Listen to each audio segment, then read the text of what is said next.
Magandang araw, Pilipinas. I am Franz Diaz. I'm Kelly Perez Atante, I'm Jessica Zilazam. and welcome to Get Uncultured, our special RAPEnd podcast for today. As we aim to end rape and the culture revolving around it in the Philippines, let's tackle rape and sexual harassment in the context of the law. That's right, Jeji. So for today, we have invited a special guest to talk about the legal aspect of rape in the Philippines. Let's welcome Attorney Grace Crisostomo Digma. Attorney, magandang araw po sa inyo. Maaari niyo po bang ipakilala niyo sarili sa mga nakikinig?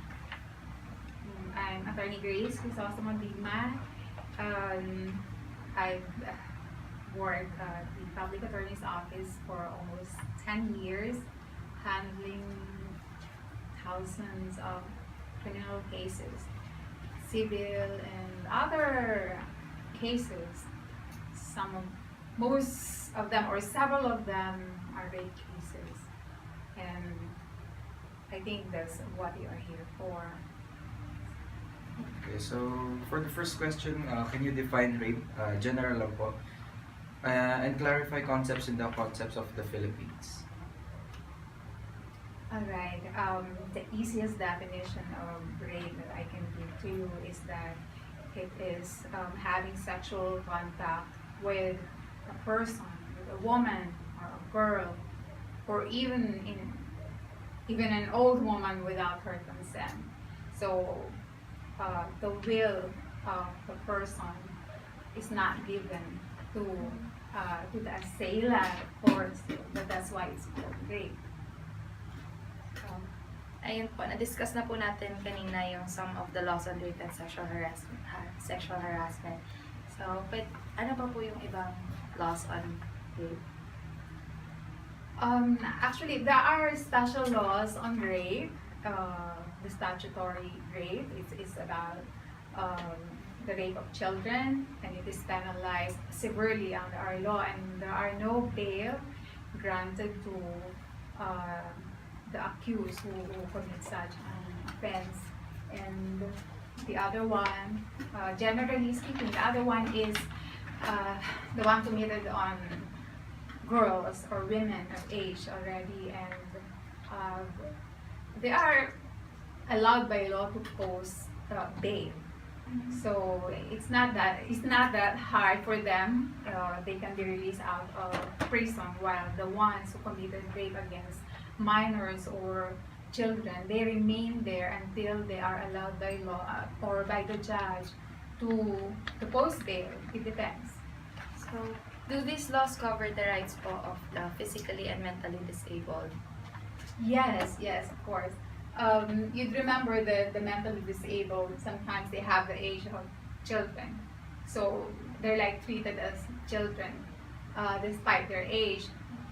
So it depends upon the lawyer how she will make it appear.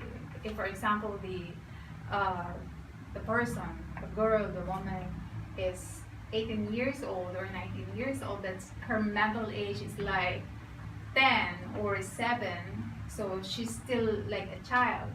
So within the contemplation of that, she might sue for rape.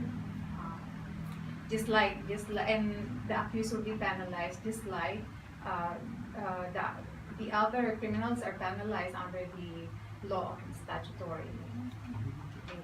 So, paano po yung LGBT community po? Under them po ba sila?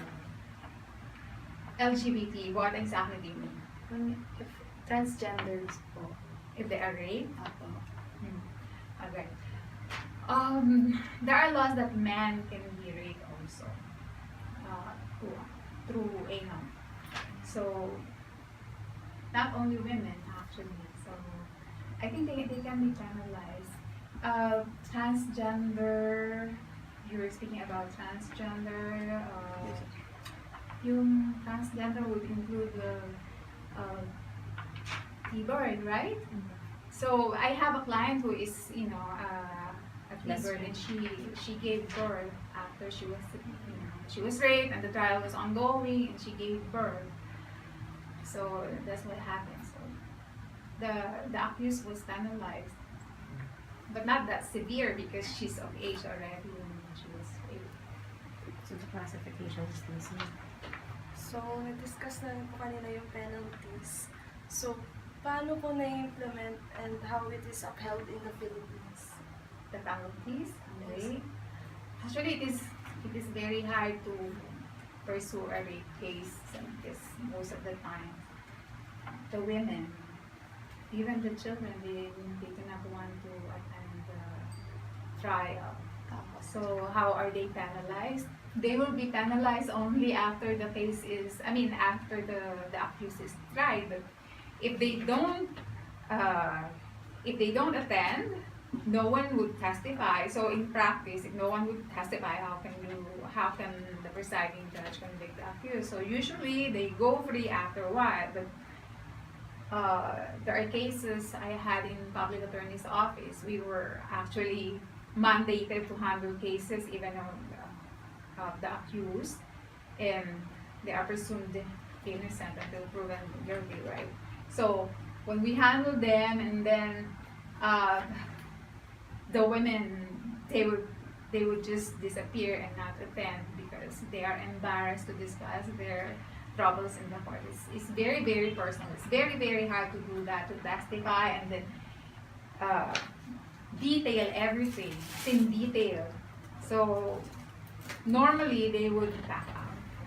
So how are we going to convince them to testify? So there must be a group.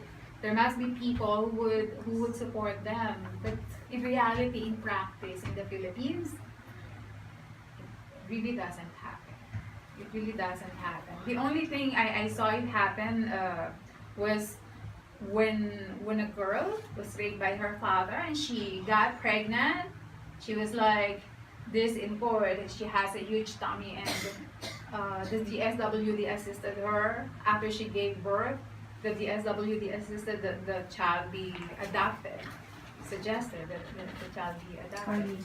Because she cannot be taken care of the mother because the father is not just a normal rapist, it's the father. The accused is not just a normal rapist.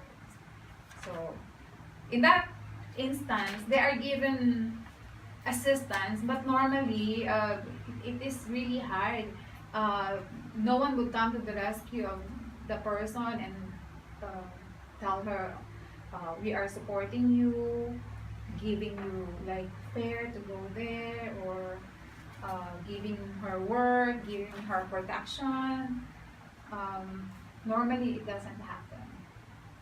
So unless this kid was surrendered to the DSWD, and they're under the protection of the DSWD. But the DSWD, they really don't have any shelter for them.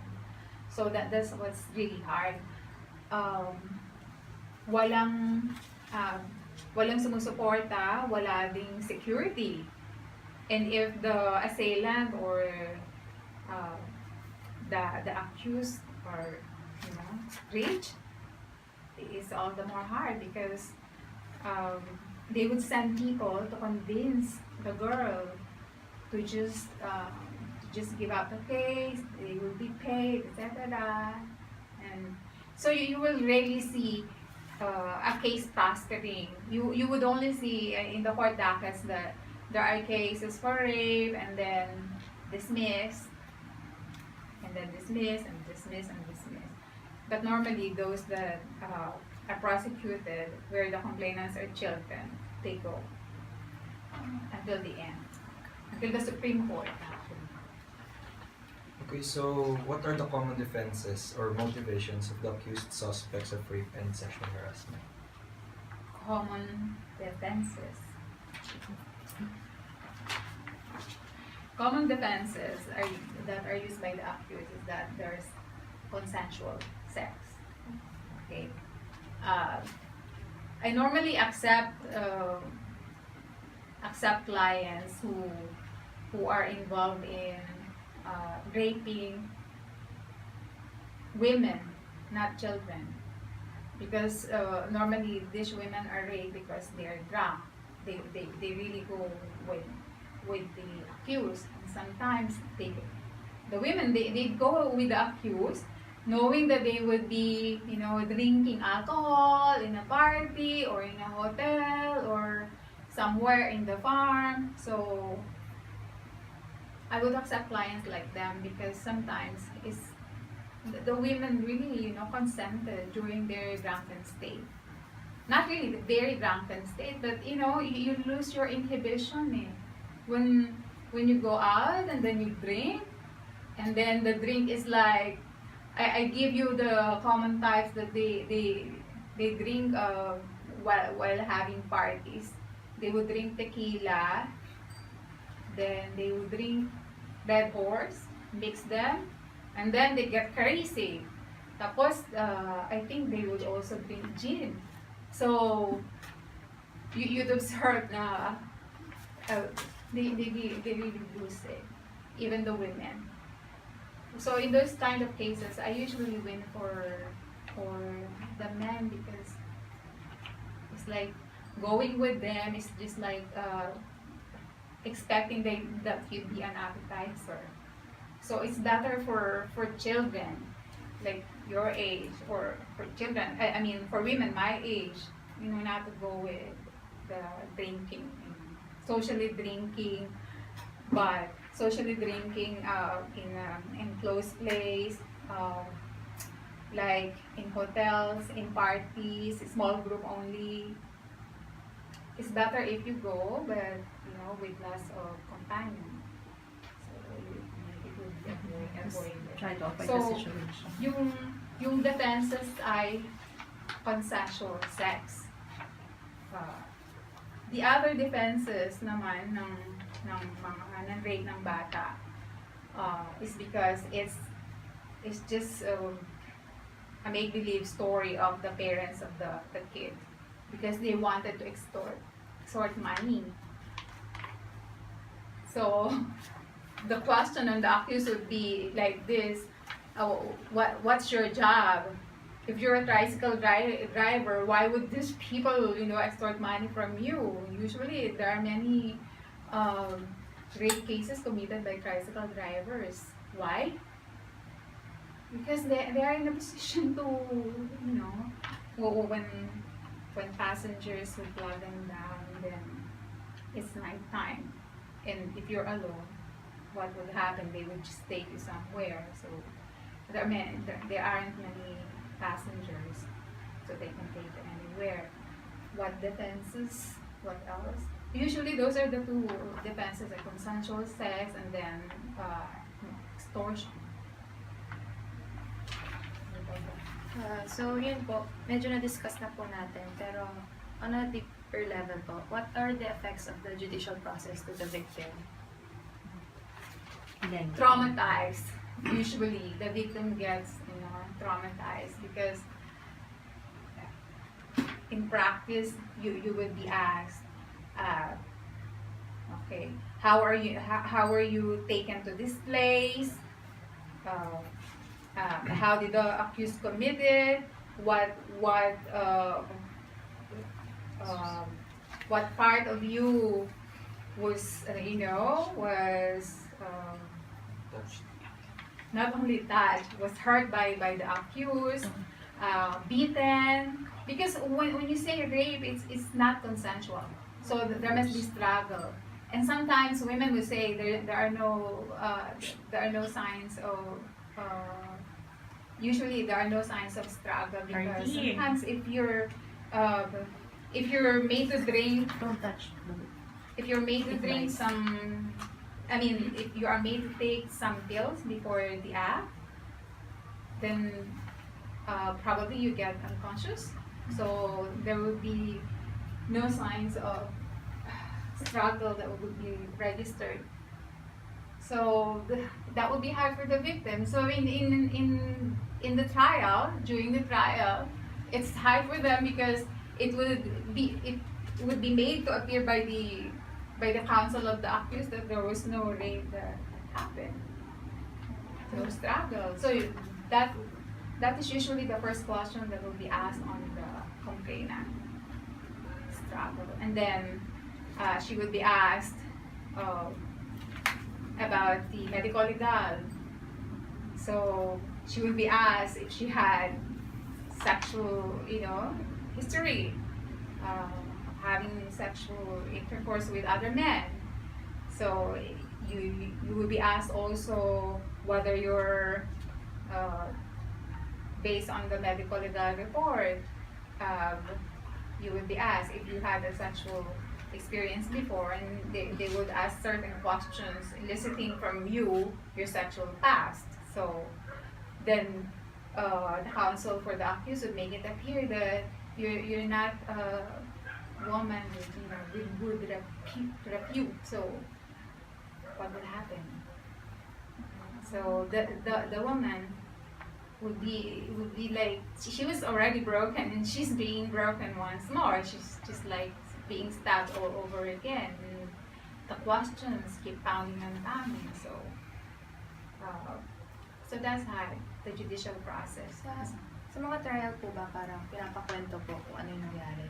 Everything, even your past. So because there are rape me cases. Rape me cases would be like women filing rape charges without really having been raped.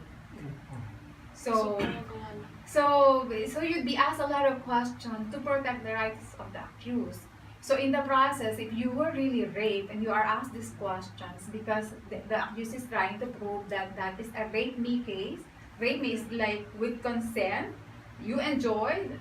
So if they were able to make it appear that you gave consent and you're a woman of ill repute and all these things, so it will be hard for the woman, because if the counsel is really really good and he would twist the facts, the person, the rape victim, she must be prepared. So during trial or before trial, she must be conditioned already that these questions will be asked. You should be able to say everything. You should not fear. You should not be flustered when a question is asked. So it's really very hard. No one wants to go through any trial because of that. Parang i-relive ulit yung traumatic Yes, experience. and the traumatic experience is like very, very personal. Even as Filipinos, we wouldn't even tell our friends or our family or in a social gathering about our sexual experiences. More so if you're raped, why would you announce it to people? I was raped. So that's really very, very hard for Yung sa ano po, rape me cases, if ever pong napatunayan na rape me case lang siya, yung case po ba, will it be just dismissed or may It will be sanction din? dismissed. It will be dismissed. The case, the accused will be acquitted, and the person who filed a rape me case can be prosecuted for incriminating innocent person. But that's just punishable with like several months of imprisonment. There are many rape me cases here in the Philippines. That's why even accused would tell me, "Ma'am, please accept me. I have a rape case and I need your help." I would ask, how old was the victim? Is the victim? If I learned that the victim is like 14 and below, I would say, I'll just refer you to other counsels. Kasi it's very hard, to see children testifying and then crying there, and I'm a woman and I have many nieces, and I have many friends in the church who are children, and usually when they testify in court, these children, even if the question is not yet that personal, that sensitive, they already cry. So it's very hard to go ask them in successive the question. So it's hard if the children are there.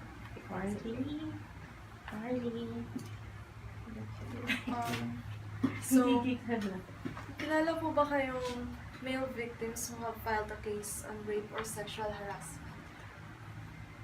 None, but once I was in court and there was a victim there, and I asked the interpreter, who's the victim? The little boy, attorney. How old is he? 10. Who raped him? So it's like, and that was the first time. Who raped him? It's, gay, huge gay. He was forced. Anal sex. I mean, anal rape. So, paano po siya nagkakaiba sa female victims? Actually, Or same? for me, there's really no difference. Same. Because under the new law, it's not only the woman who can be raped. The definition of rape is having sex with a person without his or her consent. And the children can be raped even with the mere touching of the labia. It's a term they use. Not without even penetration, the mere touching of the male sex organ with the lips or labia of the female. So that's already rape. It's I'm talking about the children. So it's hard to prove, right, for a counsel that she was raped because only the labia was touched. There was nothing would reflect in the medical result that there's an injury, because if the labia was touched and there's mucus, you cannot see that there's any injury. No evidence. No evidence unless there's a semen, and then the semen would have to be subjected to test if it belongs to the accused. If there's no test, then what scientific proof are you going to give the court? And there's no medical legal proving that there is injury. The semen could have come from someone else. So there must be tests done. How could the victims man po, especially those who are afraid or silent, seek help when faced with this case? Usually they seek help naman from the DSWD, but there must be a core group like the church, the sisters in the church, if she belongs to an organization, I mean a church, a closed church organization. How can she seek help? There are also doctors and psychologists, psychotherapists who could advise this kid. I mean, not just a kid, but who could advise the victim. But actually, it costs. So usually they go to PGH, but then there's not. The doctors and psychotherapists are not always available, so it's hard also. So what do we lack? There must be some group like that group of psychologists, psychoanalysts, therapists who would help teach victims. If not, they would suffer until they grow old, or they would suffer and they would think that they're less of a woman after they were raped. So if there's no group who would help them, because it's like you were already violated by someone, and this someone would usually create stories about it. So there's another violation. So it made it all the more harder for women, for victims to go on. That's why several cases of rape just gets dismissed and they don't appear. Sa karaniwang cases po ng rape, yung penalty po, life imprisonment or hindi agad-agad. Okay. Kanina, I discussed with you penalties for statutory rape ng mga children below 12 years old. Talagang mga bata pa. So, ang penalty dyan would be pag napatunayan ng court that the accused is guilty, penalty is reclusion perpetua. Sana nga may death. But then it's abolished. So reclusion perpetua. But in reality, the Bureau of Jail Management and Penology, they know how to compute for the time of imprisonment. I already said that it's like 30 years, but then there are cases when this would only amount to 17 to 20 years. Pwede ba pa-clarify yung habang prosecution po, nakakulong na po ba yung accused or... It depends. It's like this. Okay. If you're caught in flagrante delicto, which means that the rape just happened, and then the police or other people, I mean the witness, just called the police within that day, and then, or within that day, the accused was seen, but then he was not caught, there would be like 3 days, manhunt operation. So within that 3 days, he is caught.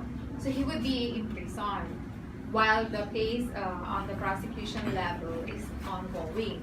So he would be subjected to preliminary investigation. So in that case, he would be asked by the prosecution about the probability of guilt or what. During that time, he's in prison. But if the rape happened and then the woman was there, no one seen it, had seen it, the woman was sleeping, or she's murdered, raped with homicide, no one had seen it, but some people could point out through the CCTV the people who went there. So there's a clue who raped the victim. So in that case, if the accused is identified, this would go through regular filing. Regular filing would be, he would be charged, and then he would be made to explain his side. And then during the time, he's not in prison. He's like, while the prosecution is conducting the preliminary investigation to determine the probability, only the probability of guilt of the accused, he is not in prison.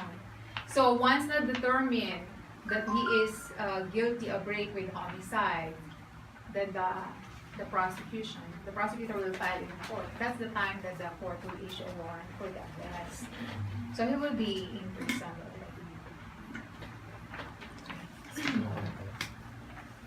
Okay, so and that's it. Thank you for tuning in. But before that, gusto po namin magpasalamat sa ating guest, Attorney Grace Crisostomo-Dima, for accepting our request. And thank you po, Attorney, para sa isang informative na discussion tungkol sa rape. And now, everything is clear na para sa ating lahat kung ano ba talaga yung rape and the perception about this issue. At dyan po nagtatapos ang podcast special na RAPEnd. This has been Jessica Lazam. This has been Kelly Perez Tagle. And this has been Franz Diaz. And together, we stand to crush the culture, one less word and one less thought at a time. Thank you for listening to Get Uncultured. Again, magandang araw, Pilipinas.